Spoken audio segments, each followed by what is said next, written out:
Alors, nous avons 3 pouvoirs. Sophie Palu donne pouvoir à moi-même, Géraud qui donne pouvoir à Éric Le Chélier, Benoît Lejeune donne pouvoir à Stéphane Castel. Désignation des secrétaires de séance. Nous vous proposons pour ce soir donc Christelle Poirot et Mathieu. Secrétaire de séance. Oui. Ok. Et donc je soumets à votre vote pour Mathieu Pichon et Christelle Poirot comme secrétaire de séance. Qui est contre? Qui s'abstient? Je vous remercie. Le point suivant. Le registre des délibérations. Le dernier conseil municipal du 4 novembre. Nous avons approuvé la séance du 24 juin, la séance du 8 juillet. Nous avons voté l'adhésion de la communauté de communes Isigny-Aumar Intercom Osdec Énergie. Nous avons présenté le rapport d'activité de la CDC Valais d'Une. Nous avons voté l'avenant à la convention territoriale globalisée avec la CAF. Nous avons des modifications du tableau des effectifs. Nous avons voté l'assurance statutaire du personnel. Nous avons défini des zones d'accélération pour les énergies renouvelables sur le territoire communal. Nous avons passé l'attribution du marché de maîtrise d'œuvre au projet Cœur de Bourg de Chigemobile.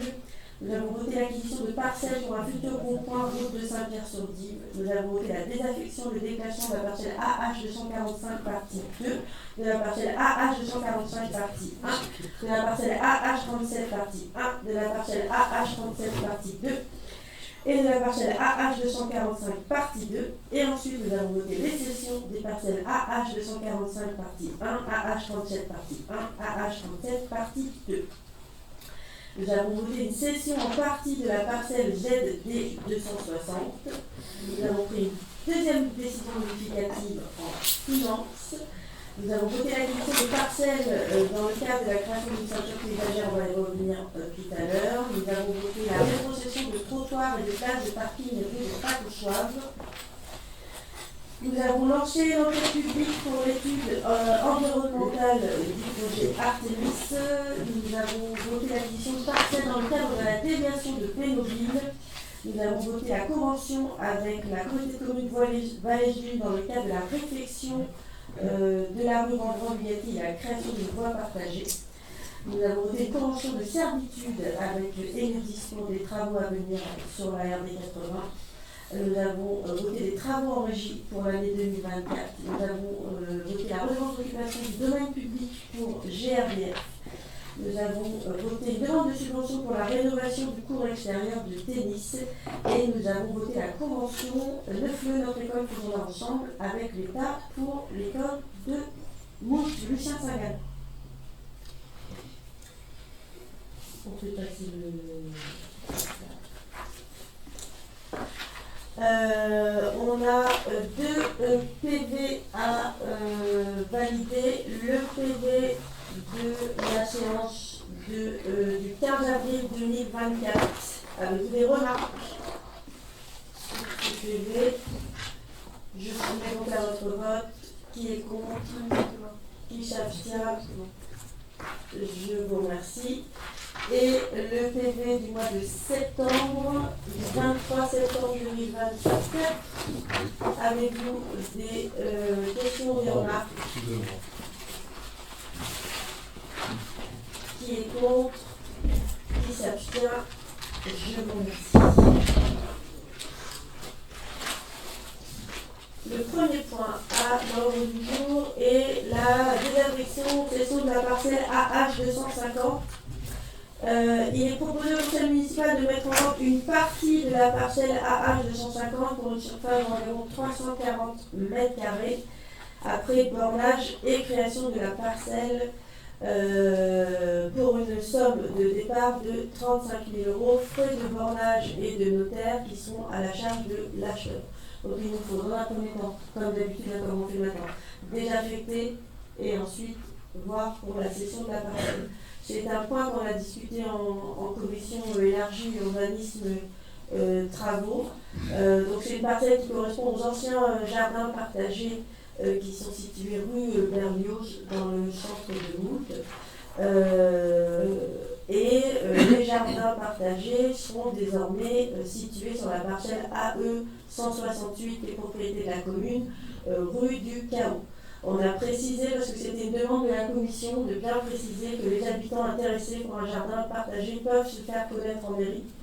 Mais les membres ont quand même souhaité fortement insister sur un point, parce que ça a été un point de blocage sur des précédents contrats de location, que la commune fournit le terrain, le petit cabanon, mais que tout le reste, notamment l'arrosage, reste à la charge des locataires. Avez-vous des questions sur ce point? Pourquoi délocaliser les jardins? Pourquoi délocaliser les jardins? C'était parce qu'on avait une parcelle constructible en cœur de bourg, et puis c'était l'occasion aussi de repenser les jardins partagés sur une parcelle qui est aujourd'hui agricole avec plus de surface. Et vous avez déjà des personnes qui sont intéressées On avait une personne. On a une personne, justement, on a demandé. Elle est intéressée. Elle est intéressée aussi. Alors, on a le retour. Parce que l'échange, en fait, c'est comme un échange. L'échange de terrain, sauf que là, ça va être plus grand. Déjà, à la base, il y avait un problème d'eau. Comment on peut arriver sur l'AE 168? Je viens de le dire. Oui, non, mais ça va être le même problème là-bas aussi. Si c'est un problème d'eau. C'est pas un problème d'eau. C'est pas un problème d'eau. C'est juste que là, on a eu beaucoup de problèmes sur la fourniture de l'eau sur les jardins partagés. Et sur le fait que les services techniques remplissaient les citernes régulièrement alors que c'est pas dans leur poche, dans leurs attributions.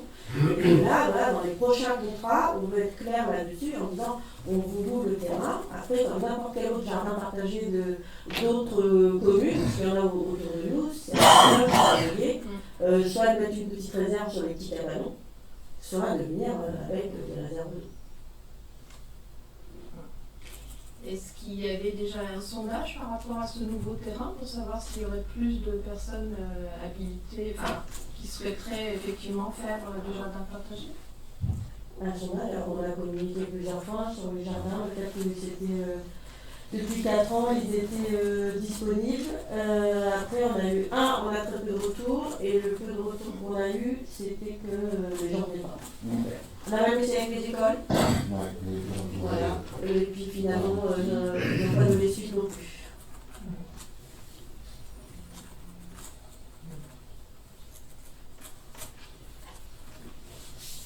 Pas d'autres questions? Eh bien écoutez, alors je vous soumets tout d'abord la désaffection déclassement de la parcelle AH 250. Qui est contre? 1, 2, 3. Qui s'abstient? Pour la mise en vente de la parcelle après bornage et création de la parcelle pour une somme de départ de 35 000 € pour une surface d'environ 340 m², frais de bornage et notaire à la charge de l'acheteur. Qui est contre? 1, 2, 3. Qui s'abstient? Je vous remercie. Le point suivant, approbation du projet de zonage des eaux pluviales et désignation d'un coordinateur de l'enquête publique. Donc ça, c'est une demande qui nous émane de la communauté de communes de Vallée-Dune. Vous savez, depuis 3 ans maintenant, avec la communauté de communes, on travaille sur un projet de zonage des eaux pluviales qui vise à organiser, à mieux gérer la gestion des eaux sur le territoire communal, mais globalement sur le territoire intercommunal. Et de réfléchir à des aménagements qui pourraient être proposés dans les communes pour mieux gérer l'eau. Le but étant, si je peux simplifier, quand une goutte d'eau tombe du ciel, il faut absolument qu'on sache où est-ce qu'elle arrive. Est-ce qu'elle s'infiltre dans l'eau? Est-ce qu'elle est gérée à la parcelle? Est-ce qu'elle est gérée sur un pluvial collectif? On avait une quote-part, on avait budgété il y a 2 ans une somme, je crois que c'était 6 400 € dans le souvenir, pour participer au diagnostic général. Le diagnostic est désormais terminé pour toutes les communes de Vallée-Dune, et donc il y a une enquête publique qui doit avoir lieu, et donc nous devons prendre une délibération pour approuver le lancement de cette enquête publique qui sera gérée par la communauté de communes Vallée-Dune. Avez-vous des questions sur ce point? Eh bien écoutez, je soumets à votre vote l'approbation du projet de zonage des eaux pluviales et désignation d'un coordinateur de l'enquête publique. Qui est contre? Qui s'abstient? Je vous remercie. Il faudra l'envoyer très rapidement à Laura Keren la délibération, parce que je crois qu'il nous attend. Là, jusqu'au 31 décembre, mais il y a pas mal de trucs pour les ajouter.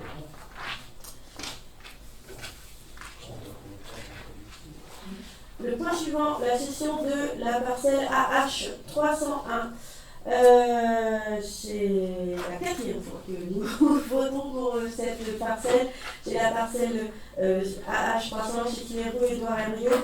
On a mis une parcelle idéalement située au sein d'un lotissement autour d'un parc. Elle offre un cadre agréable de vie. Nous avions voté précédemment pour une vente au profit des consorts Azaz-Villers. Ils ont finalement fait marche arrière, donc ne souhaitaient pas faire l'acquisition. Nous avons refait une annonce pour remettre en vente et nous avons eu deux demandes, dont une demande qui est arrivée par écrit de Madame d'Horizon. Et donc, il vous est proposé à la fois de reprendre la délibération de vente qu'on avait pris au profit des consorts Hazard-Villers et de prendre une délibération de vente au profit de Madame d'Horizon pour la somme de 60 000 €. Avez-vous des questions? C'est un troisième désistement. Est-ce que cette fois-ci, on a la garantie par rapport à la banque? Ben, écoute, je ne suis pas devant, mais je l'espère. Alors, disons que là, on a des garanties financières. Après, là, je vais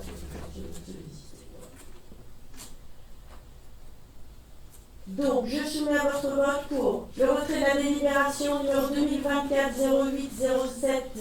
Qui est contre? Qui s'abstient? Je vous remercie. Et pour la vente de la parcelle AH 301 au profit de Madame d'Horizon pour la somme de 60 000 € frais de notaire à la charge de l'acheteur. Qui est contre? Qui s'abstient? Je vous remercie. Le point suivant. Le désaffection et déclassement de la parcelle ZD 223. Nous revenons aujourd'hui sur la parcelle communale qui est située au centre du lotissement rue Georges Clémenceau. On avait voté une mise en vente qu'on a retirée au final et on attendait, avant de représenter ce point à l'ordre du jour, un retour de la préfecture qui nous a finalement validé le projet de délibération et on a procédé à un carotage du terrain parce qu'on avait un petit doute sur ce qu'il y avait sur le terrain, donc on a été rassuré. Un carotage a été effectué par l'entreprise politique et donc c'est bien du calcaire qui se trouve sur le terrain. Et donc il vous est proposé de reprendre tout d'abord la délibération de déclassement sur une parcelle à créer d'environ 500 m² rue Clémenceau et ensuite de voter une mise en vente de cette parcelle selon les mêmes conditions qu'on avait votées en début d'année. Avez-vous des questions? Pourquoi il faut la reprendre? La reprendre la délibération ou sur la retire? Oui, mais je ne me souviens plus pour quel motif on l'avait retiré. En fait, on l'avait retiré parce qu'on l'avait mise en vente sans déclasser. Maintenant qu'on l'a déclassé, on refait comme on a fait pour les autres parcelles depuis mai, on désaffecte des classes et on remet en vente. D'accord. Et tu craignais que ce soit quoi le terrain? En fait, il y avait, quand on est allé avec le géomètre pour faire le bornage, il y avait un regard de Plugal. Et donc on a attendu de savoir où allait le réseau. Et en fait, sur le regard de Plugal, on va garder toute cette zone-là pour pouvoir aménager en parking parce qu'on manque cruellement de place à cet endroit-là. Et du coup, les 500 mètres, au lieu de les coller à la maison existante, on garde une partie pour faire un parking et on met les 500 mètres là où il n'y a pas la maison. Madame, ce qui se fait presque de Naturellement, façon. Quel est le prix là? sur le prix, alors c'est juste après. Ah, parce que dans la NES, il y a une erreur. Ah oui, c'est marqué 301. Le C'est le prix, même truc là. ouais, il était du même prix, on était à 60 000 € pour la parcelle rue Clémenceau. Mais c'est quoi la surface alors? 500 m². Après, c'est la même surface que l'autre. Il y a une erreur sur la NES parce qu'il y a même le prix de la personne qui achète. J'ai l'impression qu'il y a 2 terrains achetés par Madame. Ah oui, non, oui. D'Horizon. Oui, t'as remarqué Madame d'Horizon. On n'a pas d'acheteur sur ce terrain. Là, on l'a pas mis en vente. Ici, comme c'était pas là, le terrain aérien était déjà déclassé. Et la mise en vente de départ, mais là, on l'a pas remis en vente. On va corriger. On s'est bien corrigé sur les délibérations. J'explique. On a le même prix pour les deux parcelles, alors qu'il y a une différence de 19 mètres carrés. Mais après, on a estimé que le terrain Rio était plus idéalement situé près d'un parc que le terrain de Clémenceau qui est en bordure de voir les personnes.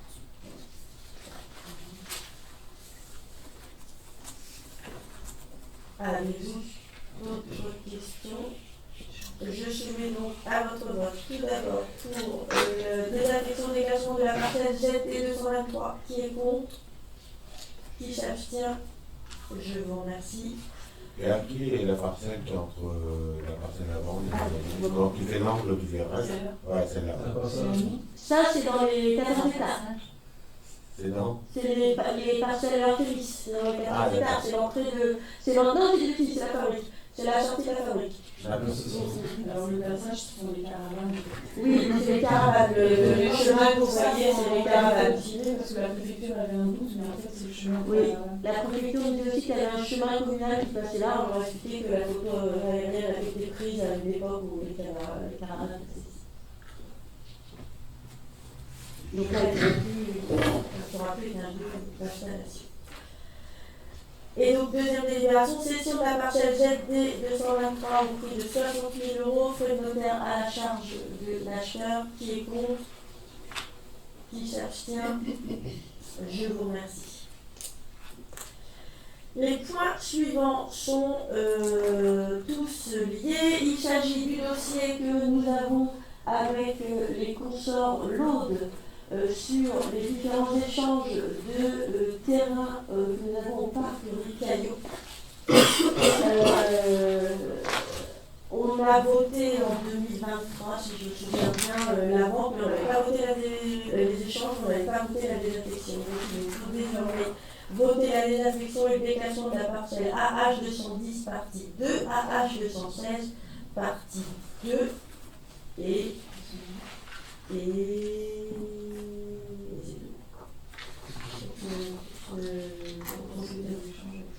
c'est ça. Avez-vous des questions? Eh bien, je suis à notre vote pour la désaffection et le dégagement de la parcelle AH 210 partie 2. Qui est contre? Qui s'abstient? Je vous remercie. J'ai dit 210 ou 216? Alors, je vais inverser les deux sur la scène. Pour le désaffection et le dégagement de la parcelle AH 210 partie 2. Qui est contre? Qui s'abstient? Je vous remercie. L'acquisition des parcelles AI 84 des SD 162, on a voté au président du conseil l'acquisition de ces parcelles, mais une erreur technique a fait que nous n'avions pas indiqué le prix des domaines dans la délibération. Donc nous allons vous demander de retirer la délibération 2024-11-04-20 et de la remplacer par la nouvelle version que vous aviez dans l'annexe ici. Indiquant le prix d'achat qui était de 3 € le mètre carré. Avez-vous des remarques? Donc, je soumets à votre vote le retrait de la délibération 2024-11-04-20. Qui est contre? Qui s'abstient? Je vous remercie. Et l'acquisition des parcelles AI 84 ZD 162 au prix de 3 € le mètre carré. Qui est contre? Qui s'abstient? Je vous remercie. Le point suivant concerne une nouvelle prescription acquisitive. Nous sommes ici rue de Pacauchoave à la Tringale. Il y a plusieurs parcelles qui, depuis, je pense, une bonne trentaine d'années, constituent le trottoir de la rue de Pacauchoave. Ce sont les parcelles A85, A475, A476, A477 et 478. Sur conseil de notre notaire et dans la mesure où la commune a créé les trottoirs sur ces parcelles, les entretiens, il vous est proposé de voter l'ensemble d'une procédure de prescription acquisitive. Comme je rappelle, la prescription acquisitive, si cela fait plus de 30 ans, voire même 10 ans dans ce cas-là, que la mairie se comporte comme le propriétaire du terrain et elle peut légitimement revendiquer la propriété de ces trottoirs. Voilà. C'est la même chose qu'on a fait pour la rue des Acacias et des Marronniers. Même principe. Donc tout passe chez la notaire. Donc on fait un acte officiel à la notaire qui gère ça avec les arts et le cadastre supérieur pour régulariser la propriété de ces parcelles. Avez-vous des questions? Je soumets donc à votre vote pour la prescription acquisitive des parcelles A 85, 475, 476, 477, 478. Qui est contre? Qui s'abstient? Je vous remercie. Le point suivant. Alors, nous allons cette fois-ci à Ingouville, rue d'Ingouville. On finalise un dossier ouvert en 2023 concernant la bande herbée située au croisement de la rue d'Ingouville et de la rue du Chaos. On avait acté en 2023 la rupture de la convention d'entretien de la bande herbée à Ingouville et on avait proposé d'acheter la partie concernée à l'euro symbolique. Donc les riverains nous ont fait part de leur accord ou de leur refus sur ce projet, notamment sur le fait aussi que les réseaux, je ne sais pas si vous vous souvenez des discussions qu'on avait eues, que les réseaux étant des arbres se situent sur ces parcelles. Donc ce qui vous est proposé ce soir, c'est de voter la rétrocession, si on peut dire, de l'acquisition à l'euro symbolique. Vous avez sur le plan qui vous est joint ici. Au numéro 1, il faut créer la parcelle. La parcelle n'est pas créée, donc il faut borner créer une parcelle sur le terrain qui appartient au consort Le Petit. Le point numéro 2, la parcelle existe déjà, c'est l'achat de la parcelle 576 de 132 m² au consort L'Aîné. Point numéro 3, la parcelle existe, c'est la parcelle AO 577 de 18 m² qui appartient au consort Radulf. Et le point numéro 4, on a reçu les consorts Royer-Coquin, donc je crois qu'il a été déplacé le candidat. Ça a été fait, le candidat qui était sur le terrain a été déplacé la semaine dernière. Avez-vous des questions? Je soumets donc à votre vote pour l'acquisition d'une parcelle à créer, des parcelles AO 576, AO 577, situées à Ingouville. Qui est contre? Qui s'abstient? Je vous remercie. Je ne sais plus si c'est en septembre, non, c'est avant ça. C'est au printemps, on a voté l'acquisition à l'euro symbolique de 2 petites parcelles qui constituent un tout petit bout de trottoir rue de l'église Saint-Martin. Donc la parcelle ZB 99, ça y est, on a signé chez le notaire, donc on a récupéré la parcelle ZB 99. Et désormais, maintenant qu'on l'a récupérée, il faut la classer dans le domaine public de la commune, dans la mesure où cela constitue un trottoir. 47 m². Avez-vous des questions? Je soumets donc à votre vote pour le classement de la parcelle ZB 99 dans le domaine du public communal. Qui est contre? Qui s'abstient? Je vous remercie et normalement on devrait prochainement faire la santé. Il est juste à côté. Le point suivant concerne la déviation de Bézoville. Ici, alors on a voté déjà la dernière fois une première partie des acquisitions. Il s'agit cette fois-ci d'acquérir une bande de terrain le long du tracé de la déviation pour sa réalisation au profit des consorts Le Cerf. On a rencontré les consorts Le Cerf et encore M. Le Cerf ce matin. Donc il vous est proposé d'acheter à la fois l'emprise qui constituera l'augmentation de la voirie, mais également pour les consorts Le Cerf, une emprise sur une distance de plusieurs mètres, de 6 mètres supplémentaires de largeur pour la création de haies. On vous a mis l'estimation, 13 100 € l'hectare, donc on partira sur un prix ajusté, mais voilà, des déclarations de départ sur l'acquisition de ces parcelles. Avez-vous des questions?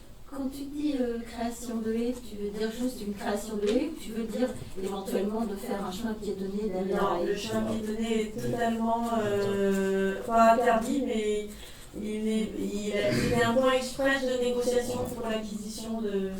D'accord, c'est juste de la haie. Et de toute façon, les entreprises qui sont concernées par cette délégation ne souhaitent pas qu'il y ait aussi, une question de sécurité évidente avec un trafic uniquement poids lourd. Là, il faut bien savoir que la voirie, elle sera réservée pour les riverains, propriétaires ou exploitants de parcelles agricoles, et pour la carrière, les gens d'office uniquement. Je soumets donc à votre vote pour l'acquisition d'une bande de terrain le long du tracé de la délégation au consort Le Cerf. Qui est contre? Qui s'abstient? Je vous remercie. Dernier point, l'urbanisme, une procédure de bien sans maître. Alors, on en a déjà fait des procédures de bien sans maître, celle-là est un petit peu particulière parce que vous ne comprenez pas le porte pas sur le parcelle. Je rappelle que la procédure de bien sans maître concerne des biens qui sont en état manifeste d'abandon. Il faut que le dernier propriétaire connu soit décédé depuis plus de 30 ans, ce qui est le cas ici. Le dernier propriétaire connu, M. Le Garde, est décédé en 1985. La succession n'a pas été ouverte ni réclamée et les taxes n'ont pas été payées depuis plus de 3 ans. Et donc après une consultation de notre avocat et de notre notaire, il est proposé de lancer une procédure de bien sans maître sur les parcelles AD 92 et AD 93. Ce qui veut dire qu'une fois cette procédure lancée, il y a un délai de 6 mois minimum environ, le temps que les formalités auprès des impôts et du cadastre soient finalisées. Le bien appartient à la commune.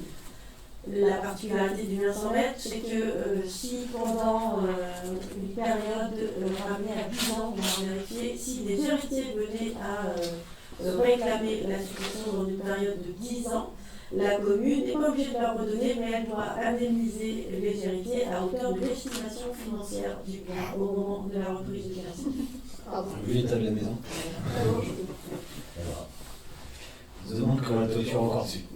Après, j'ai envie de dire, il y a des risques financiers qu'il faut anticiper, c'est-à-dire, je vais prendre des chiffres qui ne sont pas les chiffres d'estimation, parce qu'on attend de la délibération pour lancer l'estimation.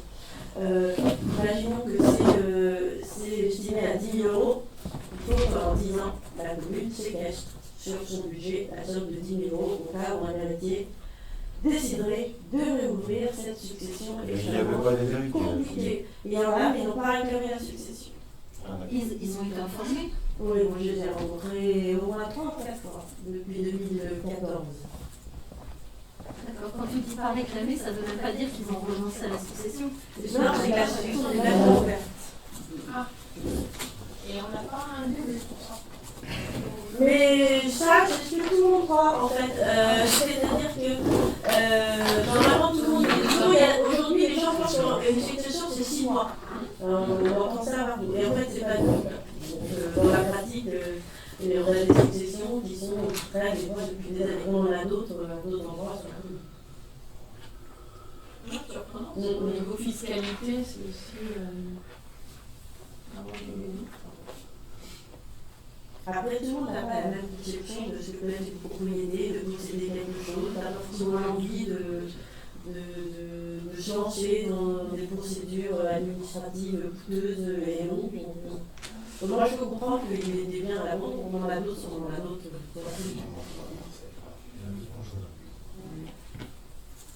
Avez-vous d'autres questions? Où est située cette parcelle? Je crois que la 227 rue Éole. Est-ce que tu vois le calvaire de. Enfin, je dis le calvaire de le rond-point, qui va vers Chigouville sur la droite. D'accord. Presque au début. Elle fait combien de mètres carrés? Elle fait sur la vie dedans, est-ce qu'on a mis dedans? Je regarde. Je vais vous dire.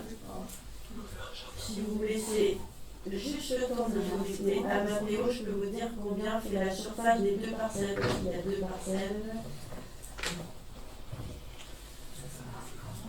oui, si je n'ai pas mon empreinte, mon ordinateur ne va pas sur les sites sécurisés. Oui, je n'ai que mon empreinte pour le déverrouiller mon ordinateur. Même en raison numérique. Même en raison, oui, c'est ce que je pensais quand même. Ah, le raison, je ne raisonne pas. Mais il y a des chances que tu sois obligé. Il y a pas religion. C'est la plus vieille maison du Joli. Ah,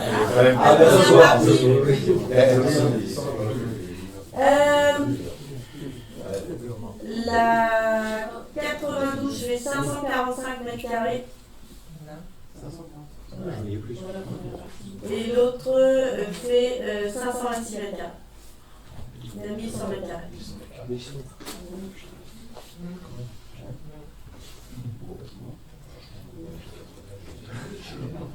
C'était pas. Un beau terrain comme ça en commune. Mais il y a une commune en 93. Non. Ah bah, de toute façon, enfin, c'est pas constructible. J'achète du là, c'est le jardin, c'est le jardin. Je dis ça, c'est pas bon. Je suis allée m'assurer. Oui, voilà, ça ressemble à la oui, c'est la photo du jardin.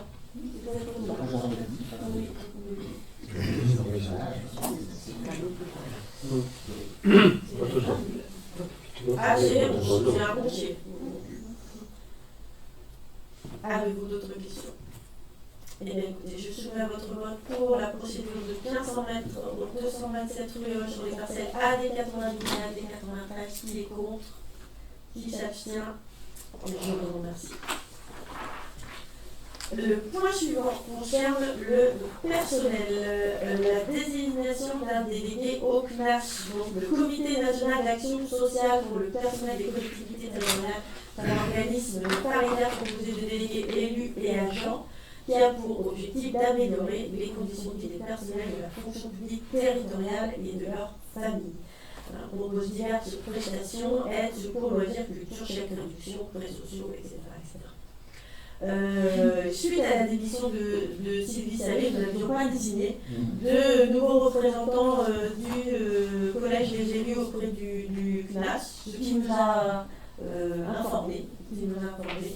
Voilà. Donc il nous faut désigner un délégué.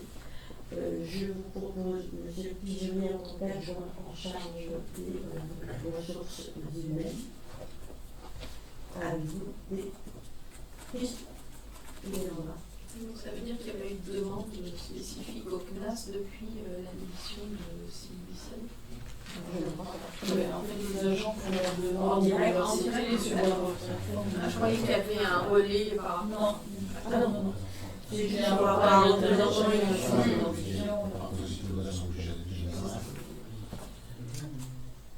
donc, je soumets à votre vote pour la désignation de M. Pigeonnier comme délégué au CNAS. Il n'y avait pas d'autres présentations, il n'y avait pas d'autres personnes qui pouvaient être désignées. Non. C'est bon. Qui est contre? Qui s'abstient? Je vous remercie. Les finances.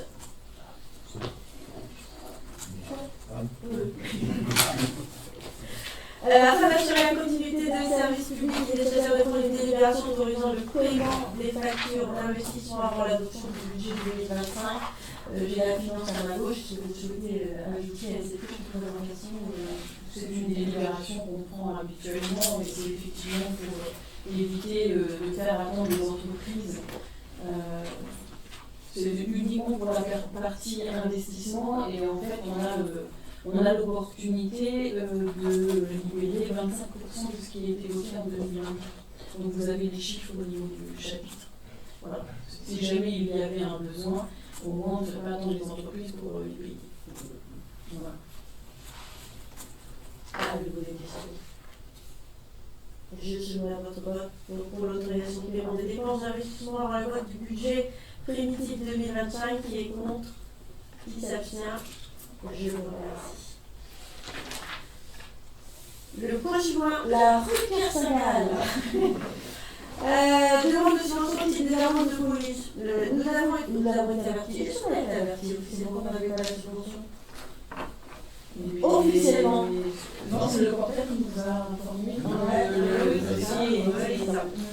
Pour la deuxième fois consécutive, le département ne nous accorde pas la subvention au titre des amendes de police pour l'aménagement de la rue Pierre Saint-Gall. On considère que c'est un projet essentiel pour la sécurité, l'accessibilité et le cadre de vie des habitants de la rue Pierre Saint-Gall, de ceux qui l'utilisent, bref, de tous nos administrés. Et donc nous allons retenter une demande de subvention. Si on l'a, c'est bien. Si on l'a pas, on commencera quand même les travaux pour ce qui concerne la partie trottoir. On a déjà nous lancé notre appel d'offres, on lancera quand même l'appel d'offres pour au moins sécuriser les piétons qui seront notamment à l'école et dans le centre de Mouge, dans la RD 613. Et qui plus est, j'ai envie de dire, je voudrais compléter un petit peu, la rue Pierre Saint-Gall a l'air d'être aussi, par rapport aux horaires scolaires, être un élément de circulation très très forte en termes de... Donc, et ça se répercute sur tous les lotissements qui sont... Les gens ils prennent Voilà. Et en fait, pour aller sur un gouvy, pour aller... Donc du coup, il y a un problème de désengorgement par rapport aux rues qui ne sont pas adaptées pour des circulations intenses. Alors, je voulais juste apporter cette précision. Donc je soumets à votre vote pour la demande de subvention au titre des amendes de police. Qui est contre? Qui s'abstient? Je vous remercie. Le point suivant concerne la culture et le règlement de la bibliothèque. Depuis plusieurs décennies, le règlement de notre bibliothèque n'a pas été actualisé. Or, les usages ont été modifiés, les modalités de prêt ont évolué. Et donc, les services concernés ont travaillé sur la rédaction d'un nouveau règlement que vous avez tous eu en annexe et renvoyé pour une dernière version avec quelques corrections et pour donc moderniser notre règlement de bibliothèque. Avez-vous des questions? Oui, sur ce règlement, oui. Oui, alors donc les deux versions ne sont pas les mêmes, on est bien d'accord, on prend en compte la toute dernière, on a reçu version définitive. Ok. Article 1, concernant les usagers, les changements seront communiqués aux usagers en amont. Comment vous voulez faire ça? C'est juste un affichage en fait, il n'y a pas de communication. Sur la photo? Oui. Conditions d'accès.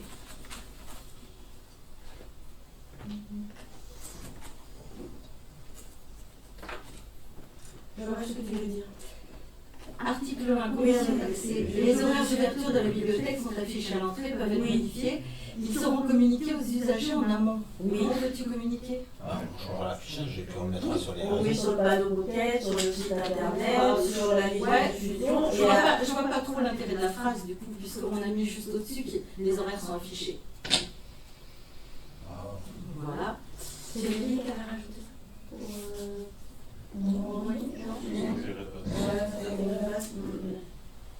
Ok, on peut l'enlever. Article 3. Le nombre maximum d'emprunts est de 5 livres, 3 périodiques, 3 CD enfants, jeux de société. Je pense que ce serait peut-être bien de mettre le nombre maximum d'emprunts simultanés. Parce que j'imagine que c'est simultané. Là, tu peux emprunter tout ça d'un coup. Donc il manque simultané. Bah, tu dis le nombre maximum, tu peux emprunter tout ça. Pour moi, ça peut être par an, ou par mois, ou par ce que tu veux. Ouais, ça me paraît tellement logique, mais Bah, pas forcément. on rajoute. Il n'y a pas de chiffre pour les jeux de société. Parce que ça va emprunter 3 à un moment donné, 4 le lendemain.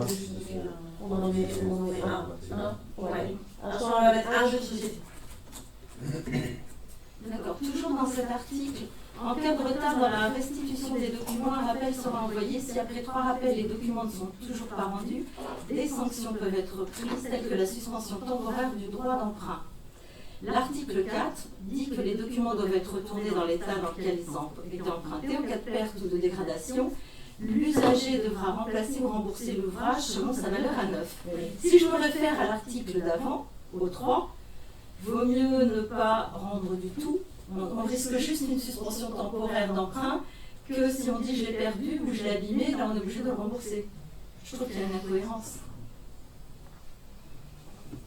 Après, je veux dire, les agents ils ont fait ça parce que c'est ce qui leur semblait le plus logique pour eux, j'ai envie de te dire, qui sont au contact de tous les jours, et je pense qu'ils voulaient que les choses soient marquées, ce qui n'était pas marqué noir sur blanc pour l'instant.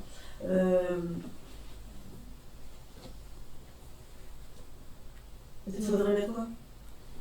Ben, je ne sais pas, on pourrait dire que ce sera les mêmes sanctions, entre guillemets, quelle que soit la nature, qui fait que le livre n'est pas rendu. Au nom restitution. Voilà. Au nom de restitution. Non-restitution, perte, dégradation. On rajoute ça sur l'article 4. Voilà, c'est bon. On rappelle des non-restitutions. Voilà, donc restitution, dégradation ou autre, il faut que les sanctions soient les mêmes. Ok.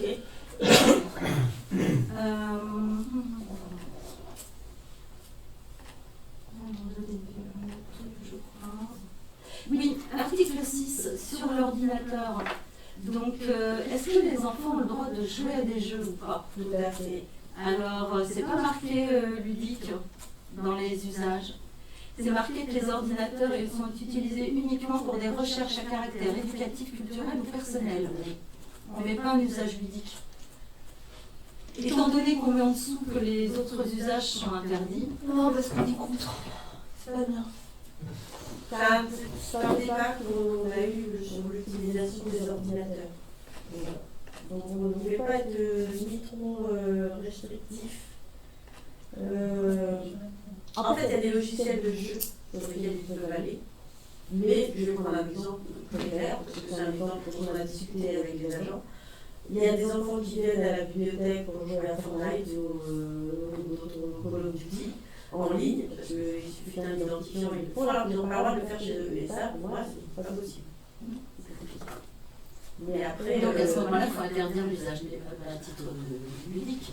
Oui, sauf que si tu bloques, tu vas bloquer sur autre chose. Tu vas avoir des logiciels de jeu aussi. Ou alors, je sais pas, il faut peut-être mettre quelque chose sur la militaire, les gamins de la militaire, ils jouent à Dibou, des trucs avec Dibou, avec des gâteaux, tout ça, c'est ludique, tu vas pas Ah Dibou, ok, mais le problème, c'est que tu vas pas commencer à lister chaque Tous les jeux, sur les âges, les enfants. tous les semaines, commence, il y a des nouveaux jeux. Ils sont restés, les agents sont restés largement, je fais confiance à notre personnel pour être vigilant sur l'utilisation des ordinateurs. Mais on a régulièrement cette discussion. Protéger ça, pour se protéger justement des jeux à caractère violent. Tout ça, le département a tranché et interdit, il me semble, les jeux moins 16, moins 18, donc les Fortnite, les jeux de guerre. Voilà, c'est ce que je disais, mettre une limite d'âge. Ça, c'est vrai. Non, mais sur les jeux. Oui. D'accord. Et je suis un peu étonnée qu'il n'y ait pas dans la version finale un article sur l'attitude des personnes qui viennent à la bibliothèque que j'avais vu dans le... On l'a enlevé. On l'a enlevé pas tout le temps pour ne pas faire de bruit. Pas forcément de ne pas faire de bruit, mais avoir une attitude correcte et ne pas déranger les autres. On n'est pas dans une salle de jeu ou dans un... Et là, le problème, au café du commerce. le problème, c'est qu'on est aussi dans une salle de jeu. T'as l'espace, tu vois la bibliothèque, t'as la grande table, et là, il y a l'espace de jeu, et des fois, les enfants viennent jouer. Donc après, c'était pas paradoxal de dire... Vas-y, c'est cool. En fait, il y a eu une transition dans la politique de lecture publique et des établissements de la sorte. Quand on est passé dans début 2010 de statut souvent de bibliothèque à médiathèque, où la bibliothèque on était un peu sur une structure pas tant que de la culture, mais un peu où on imposait le silence, le calme, parce que les gens voulaient chercher des bouquins et tout.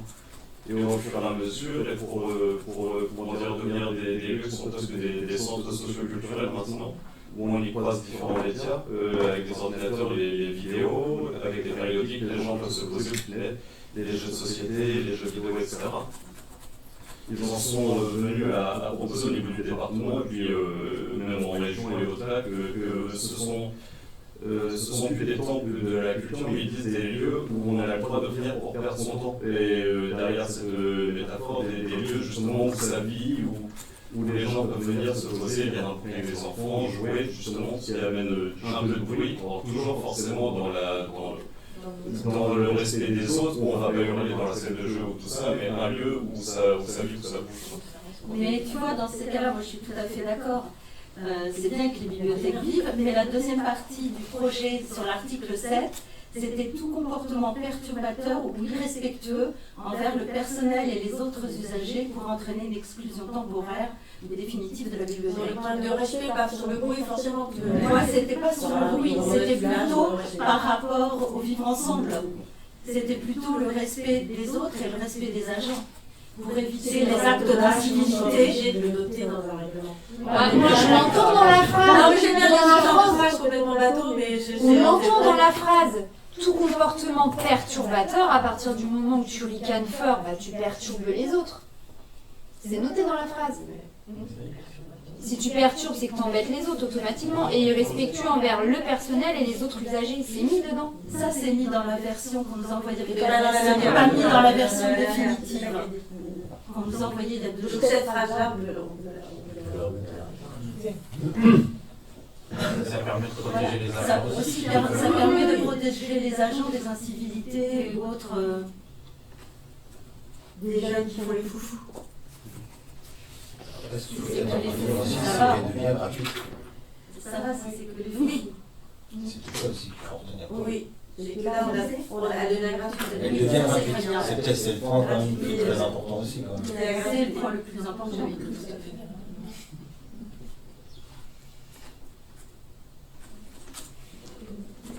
Ah. Pas d'autres remarques?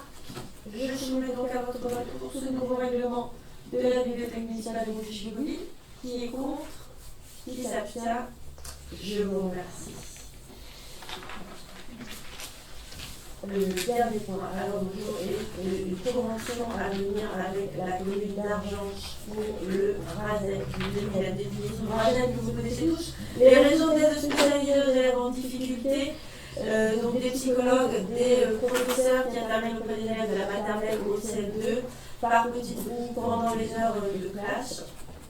Donc les RASEC sont essentiels pour repérer les difficultés, maîtriser, aider les élèves à maîtriser les méthodes de travail, la mise en place des plans d'accompagnement personnalisés, des PAP, des projets personnalisés de scolarisation et tous les PS.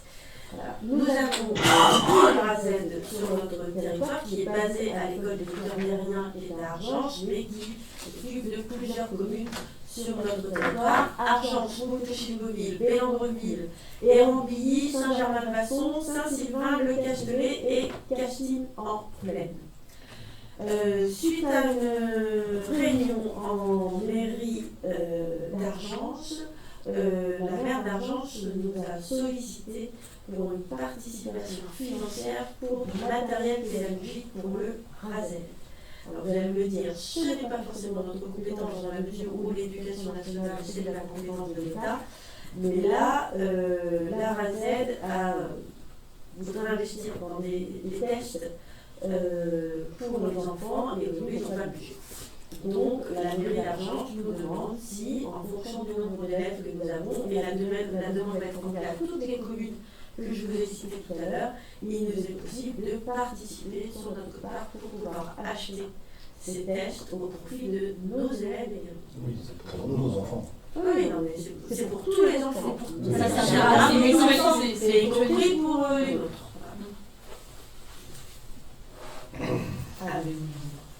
J'avais une remarque. Il n'y avait pas une subvention qui avait été accordée pour des enfants en difficulté sur Saint-Gall déjà? On a en CCS, on a noté l'aide en situation handicap. Là, on est plus. Alors, l'aide qu'on a votée en CCS, on est plus sur du matériel. Et chez les directrices qui gèrent, là, on est vraiment. Alors, j'allais dire, c'est la même chose, non? Pour moi, c'est pas le même registre. Voilà, on est vraiment sur ce qu'on a appelé les conseillers d'orientation psychologue, les COPSY avant, où c'est vraiment un travail de dentelle pour repérer les enfants en difficulté et vraiment mettre en place tous les moyens qu'on peut mettre en place pour que les enfants, sans qu'ils soient notifiés MDPH, puissent avoir une aide d'éducation. Et ce sera renouvelable ou pas? Alors ça, je ne sais pas. Mais là, on a eu cette demande-là. Et j'ai mis l'argent, je l'ai proposé au conseil. C'est quoi le budget? Voilà. Le budget total des tests, c'est 700 €. Il y a divisé en 7 communes. Donc, on fait les communes et au prorata du nombre d'élèves. Ouais, Au prorata du nombre d'élèves. ça va nous coûter 550 000.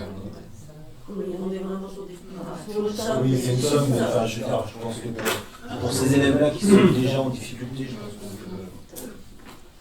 On est bien d'accord. Et bien écoutez, je soumets à votre vote cette convention avec la commune d'Argence pour leur aide. Qui est contre? Qui s'abstient? Je vous remercie.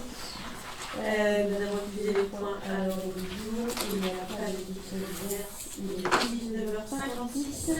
C'est la fin du conseil municipal. Si je ne vous revois pas, je vous souhaite d'excellentes fêtes de fin d'année, un joyeux Noël et une bonne année à tous. À bientôt.